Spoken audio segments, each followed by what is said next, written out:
that way. So it's an honor to have you here. And I just want to tell you that your career has been an amazing one, and it's going to continue with the election. You're going to win the election. We're going to endorse you. I'm going to endorse you today, fully endorse you. And people in Argentina like me. A lot of people like me.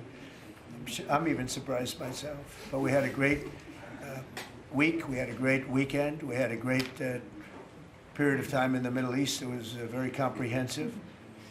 It went very rapidly, and I think it's going to lead to something that's going to be unrecognizable, certainly for the Middle East.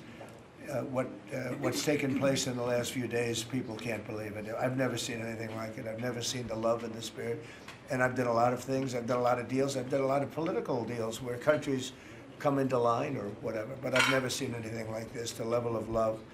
And it has to do with the mystique of the Middle East, I think, because if I did other countries, I did 7 other settlements of wars, complete settlements of wars, and it was very well received. But this is something I've never seen anything like it. The media covered it very fairly, and even the fake news, of which we have a lot, they actually covered it fairly for a change.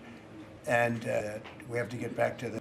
But I just want to say it's to be with you, and we'll take a couple of questions from the news, and I'm sure they'll be extremely non-hostile and friendly. Like JD went through a very friendly interview with George Slobodanopoulos, who was nice enough to pay me $16 million the last time we came. He had to pay $16 million to me, which was good. It was worth having somebody lie. If you get $16 million, that's good. But JD had a very nasty person interviewing him, and we can't let that happen. Just as inappropriate to cut off a highly respected vice president of the United States mid-sentence. I guess it's one way to win an argument. That was the only way he was going to win the argument. So it was pretty inappropriate, I want to tell you that. So thank you very much. Do you have something there? Yes. Oh, good, thank you. Sí. Quería darle. Get it.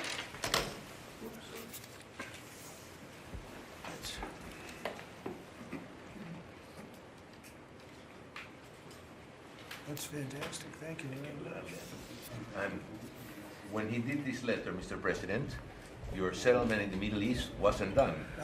So we have to do a new letter Let's do an to include that, because this is a very important. You'll have to add one extra sentence. Exactly. That's great. Thank you very much. This is a great, such a beautiful statement. Thank you very much. You're welcome. That's beautiful. Thank you. Mr. President. Okay. Mr. President, how is this Argentina? Why don't we talk about Argentina first? And Yeah.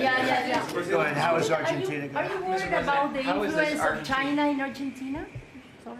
Go ahead. How is this Argentina rescue package America first? And is this rescue package meant to help President Milei's party in the coming election? No, it's helped. It's really meant to help a good financial philosophy where Argentina can, after 20 years of disaster, because it was very successful at one point, and it can be again, like Venezuela. Venezuela was very, very successful, and now it's a dictatorship. So when we can help our neighbors, we're making tremendous progress in South America. South America, Marco was telling me, he's like our great expert here, he really knows it. You were telling me that so many of the countries are coming our way. And we had, a few years ago, when I just came back, so I've been here now almost 9 months, but when I just came in, I was amazed to see how poorly we've done. We lost so many, and one of them was Argentina, would be lost if he wasn't there. And I think he will be there because the people recognize he's done an amazing job. He took over a real mess. So did I take over a mess. I took over a mess by, the Biden group. And Obama he started it, I'll tell you. Barack Hussein Obama started it. Could you give a couple of words on South America? You were telling me so well yesterday how well we're doing. Go ahead. Well, first of all, we have now 8 or 9, 10 countries, Argentina being foremost among them, that have aligned with the United States on issue after issue in international community events all over the world. They're, in fact, these great allies like Argentina, but I can go into others, Costa Rica, I don't want to leave anybody out, El Salvador, but I think one of the more promising developments is later this month, there'll be an election in Bolivia. After 25, 30 years of anti-American hostile government, both of the candidates running in that election, in the runoff election, want strong and better relations with the United States. And another transformative opportunity there. But so I think this is important. This is our hemisphere. It's where we live. And having strong neighbors such as this. And great progress has been made, really. And we'll make more. Over the last 9 months. Really over the last 9 months. Yeah, please. Mr. President, from Argentina, Buenos Aires, do you imagine soon a free trade agreement with Argentina? Could it be possible soon? Yeah, it will be. Well, we're going to discuss some of it today, but no, we want to help Argentina, and we want to always help ourselves, but we want to help Argentina. And one of the ways we can do, they have great product, and we used to do a lot of trade, and then if you look at what the Democrats, well, they didn't know. They didn't know. Honestly, they didn't know what they were doing. But a lot of that trade disappeared, and they have great product, so we will be trading with Argentina, and it'll be helpful to them, and it's helpful. It's good for us also. Mr. President, yeah, was China trying to draw a wedge between the U.S. and Argentina by buying soybeans from Argentina and not U.S. farmers? I would say so. And China on the port fees. China They've likes to increased draw port fees on wedges. U.S. ships, too. Yeah, sure. I mean, I guess that's natural. It's China, and it's natural, but it's not gonna mean anything in the end. Mr. President, from Argentina, should Argentina end the China swap and close the space base in Neuquén? I don't think you should be doing business much with. You can do some trade, but you certainly shouldn't be doing beyond that. Certainly shouldn't be doing anything having to do with the military with China. And if that's what's happening, I'd be very upset about that, yeah. And what about You the swap? understand that, Scott, right? Mr. President, You do understand. Mr. President, what about the swap? Because it's so important for Argentina, the swap. Go ahead. The central bank. The American assistance is not predicated on the swap with China being closed. Any reporting to that effect is incorrect. But you said, but you said that Argentina has to export China from your business or from your agenda, and the swap is so important for Argentina. No, I was referring more to ports, military bases, observation facilities that have been created in Argentina. Than the swap? More than the swap?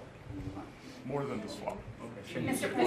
He was referring to that. Yeah, behind you, please. Yes, President, for Argentina, what's the benefit for United States in helping this way Argentina?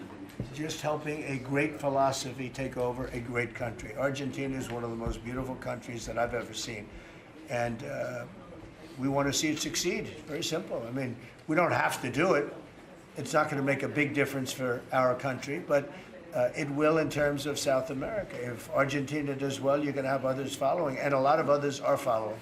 You have countries in South America that 2 years ago would have never even been thought of to go as democracies or as just countries that want to do fair and balanced trading. And now you mentioned Bolivia, but there are numerous other countries that are coming our way. And Brazil, as you know, I had a very good conversation with the president. I met him at the United Nations before I went up to speak, and then I found that I didn't have a speech because I had no teleprompter. They turned off my teleprompter purposely. They made it impossible for me. But it didn't silence me. I spoke without, and it was a good speech. I mean, it was a good speech. But no, think of that. You go into the United Nations, I'm speaking in front of 158 leaders and the whole world. And I look at my teleprompter and it's dead. They killed my teleprompter. They wouldn't let the man that operated into the booth. Can you believe that? You don't have any specific interest in economic terms for the state? I do have. No, I want to see it succeed. I think it's going to be great, and we will benefit also. But it's not that big a benefit because it's not that big a country, but it's a very important country, and it's a country that can be very successful. There are some countries that will never be successful. This is a country that has great potential if it has the right leadership, and you have the right leadership with this man right here. Okay? Mr. President, would you support dollarization? I would say that I'll leave that up to my my economic people, but I like the dollar. I'm very strong on the dollar, And anybody who wants to deal in dollars, they have an advantage over people that aren't. But for the most part, that way. I think if Biden would have, meaning Kamala, have the dollar as wouldn't have a world by the dollar. I didn't win this election. And a nation like BRICS wants to be in BRICS, that tariffs on your nation. They're all dropping out of BRICS.